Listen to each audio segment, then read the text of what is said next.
नमस्कार मित्रांनो, जगातील सर्वात महत्त्वाचा सामुद्री मार्ग कोणता असं विचारलं तर होर्मुझची सामुद्रधुनी हे नाव नक्कीच समोर येईल. जगातील एकूण कच्च्या तेलाच्या व्यापारापैकी सुमारे 20 ते 25% व्यापार याच छोट्याशा मार्गातून होतो. पण सध्याच्या वाढत्या तणावामुळे जर हा मार्ग बंद झाला तर जगाचं काय होईल? तेलाचे भाव गगनाला भिडतील का? आणि सर्वात महत्त्वाचं म्हणजे याला काही पर्याय आहेत का? आजच्या व्हिडिओमध्ये आपण हेच सविस्तर जाणून घेणार आहोत. होर्मुझची सामुद्रधुनी ही इराण आणि ओमानच्या मध्ये आहे. याची रुंदी काही ठिकाणी फक्त 33 किलोमीटर आहे.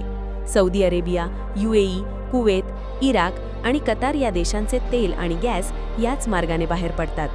जर इराणने हा मार्ग रोखला तर जागतिक ऊर्जा पुरवठा विस्कळीत होऊ शकतो.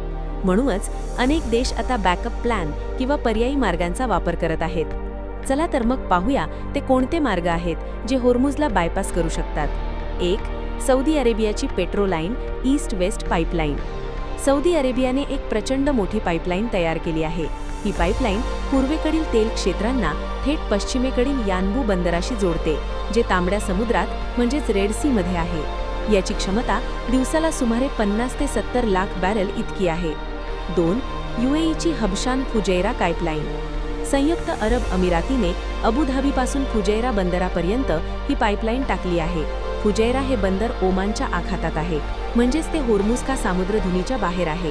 इथून तेल थेट जगाला पुरवलं जाऊ शकतं. 3. इराकचा किरकुक सेहान मार्ग. इराक आपले तेल उत्तर दिशेला तुर्कीमधील सेहान बंदरापर्यंत पाईपलाईनद्वारे पाठवू शकतो. हा मार्ग भूमध्य समुद्रात उघडतो. 4. इराणचा स्वतःचा गोरेह जस्क प्रकल्प.